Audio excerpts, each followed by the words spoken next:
ಸ್ನೇಹಿತರೆ, ಈ ಗಂಡ ಆಗಲಿ ಹೆಂಡತಿ ಆಗಲಿ ಇವ್ರುಗಳ ಮಧ್ಯೆ ಒಂದು ಸಂದೇಹ ಯಾವಾಗ ಬರುತ್ತೆ ಗೊತ್ತಾ? ಯಾವಾಗ ನೀವು ಟ್ರಾನ್ಸ್ಪರೆನ್ಸಿ ಇರೋದಿಲ್ವೋ, ಯಾವಾಗ ನೋಡಿ ಈ ಪ್ರೆಸೆಂಟ್ ಟ್ರೆಂಡಿಂಗಲ್ಲಿ ನಡೀತಾ ಇದೆ ಫೋನ್. ಇವತ್ತು ಸೋಷಿಯಲ್ ಮೀಡಿಯಾನ ತುಂಬ ಜನ ಬಳಸ್ತಾ ಇದ್ದಾರೆ ಅಲ್ವಾ?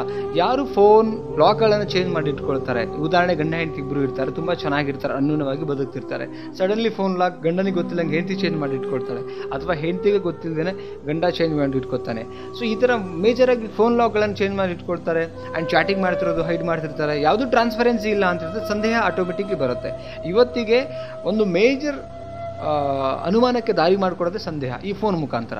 ಈ ಫೋನನ್ನು ನೀವು ಟ್ರಾನ್ಸ್ಪರೆನ್ಸಿ, ಯಾವುದೇ ಕಾಲ್ ಬರಲಿ, ಗಂಡಿಗಾಗಲಿ ಹೆಂಡತಿಗಾಗಲಿ, ರೈಟ್, ನೀವು ಟ್ರಾನ್ಸ್ಪರೆನ್ಸಿ ಇದ್ದರೆ, ನೀವು ಫಸ್ಟ್ ಕ್ಲಿಯರ್ ಇರಬೇಕು. ನೀವು ಕ್ಲಿಯರ್ ಆಗಿದ್ದರೆ ಅಲ್ಲೇ ಮಾತಾಡಿ. ಮನೆಯಲ್ಲಿ ಯಾವುದೇ ಕಾಲ್ಸ್ ಬರಲಿ ಅಟೆಂಡ್ ಮಾಡಿ ಮಾತಾಡಿ, ರೈಟ್.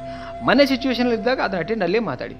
ನೀವು ಇಲ್ಲಿ ಯಾವುದೇ ಕಾಲ್ ಅಟೆಂಡ್ ಮಾಡಿದ್ದೀರಾ, ಹೊರಗಡೆ ಹೋಗಿ ಅಟೆಂಡ್ ಮಾಡಿ ಮಾತಾಡ್ತಿರಂದಾಗ ಹೆಂಡತಿಗೆ ಸಹಜವಾಗಿ ಡೌಟ್ ಬರುತ್ತೆ.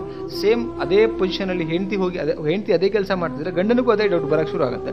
ನೀವೇ ಇಲ್ಲಿ ಡೌಟನ್ನು ಕ್ರಿಯೇಟ್ ಮಾಡ್ಕೊಳ್ತೀರಾ. ಆ್ಯಂಡ್ ಏನಿರುತ್ತೆ ಅದನ್ನು ನೇರವಾಗಿ ನಿಮ್ಮ ಸಂಗಾತಿಗಳ ಜೊತೆ ಮಾತಾಡಿ. ಆವಾಗ ಸಂದೇಹ ಬರೋಕ್ಕೆ ಸಾಧ್ಯನೇ ಇಲ್ಲ. ಇವತ್ತು ಮೇಜರ್ ಆಗಿ ಇನ್ಸ್ಟಾಗ್ರಾಮ್, ಫೇಸ್ಬುಕ್ ಈ ಥರದ್ದೆಲ್ಲ ಇರುವಾಗ ಯಾರು ಬಳಸ್ತಾ ಇರ್ತಾರೆ, ಯಾವುದೋ ಒಂದು ಮೆಸೇಜ್ ಮುಖಾಂತರ ಶುರು ಆಗುತ್ತೆ ಸಂಬಂಧ. ಅದಾದಮೇಲೆ ಪರ್ಸನಲೈಸೇಷನ್ ಮಾತಾಡೋಕ್ಕೆ ಶುರು ಮಾಡ್ತಾರೆ. ಸೊ ಇಲ್ಲಿ ನಿಮ್ಮಲ್ಲಿ ಕದ್ದು ಮುಚ್ಚಿ ಮಾಡ್ತಿರ್ಬೇಕಾದ್ರೆ ಬಾಡಿ ಲ್ಯಾಂಗ್ವೇಜ್ ಬದಲಾವಣೆ ಆಗ್ತಿರುತ್ತೆ, ಭಾವನೆಗಳು ಬದಲಾವಣೆ ಆಗ್ತಿರುತ್ತೆ. ಸೊ ಅವಾಗ ಆಟೋಮೆಟಿಕ್ಲಿ ಗೊತ್ತಾಗುತ್ತೆ. ನೀವು ಎಷ್ಟೇ ಮುಚ್ಚಿಡೋಕ್ಕೆ ಪ್ರಯತ್ನ ಪಟ್ಟರು 3 ತಿಂಗಳು ಅಷ್ಟೇ. ಈ ಸುಳ್ಳು ಹೇಗಿರುತ್ತೆ ಅಂತ ಹೇಳಿದ್ರೆ, it's like A pregnant lady ಇದ್ದ ಹಾಗೆ.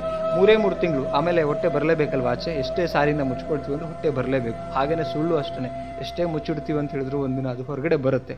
ಸೊ ಆ ಕಾರಣಕ್ಕೆ ನಿಮ್ಮ ಹಸ್ಬೆಂಡ್ ಆ್ಯಂಡ್ ವೈಫ್ ಮಧ್ಯೆ ನೀವು ಸಂದೇಹಗಳು ಬರಬಾರ್ದು ಅಂತ ಹೇಳಿದ್ರೆ ಮೇಜರಾಗಿ ಫೋನ್ ಲಾಗನ್ನು ಚೇಂಜ್ ಮಾಡಬೇಡಿ. ಆ್ಯಂಡ್ ಯಾವುದೇ ಫೋನ್ ಕಾಲ್ಸ್ ಬಂದರೂ ಹಸ್ಬೆಂಡ್ ಆಗಲಿ ವೈಫ್ ಆಗಲಿ ಎದುರುಗಡೆ ಮಾತಾಡಿ, ವಿಚಾರಗಳನ್ನು ಹೈಡ್ ಮಾಡಬೇಡಿ. ಇದು ವೆರಿ ಇಂಪಾರ್ಟೆಂಟ್ ಆಗುತ್ತೆ.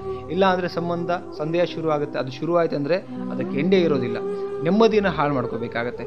ಇದು ನಿಮಗೆ ನಿಜ ಅನಿಸಿದರೆ ಕಾಮನ್ ಫ್ಯಾಕ್ಟ್, ಬಟ್ ಸ್ಟಿಲ್ ನಾನು ನಿಮಗೆ ಹೇಳ್ತಾ ಇದ್ದೀನಿ.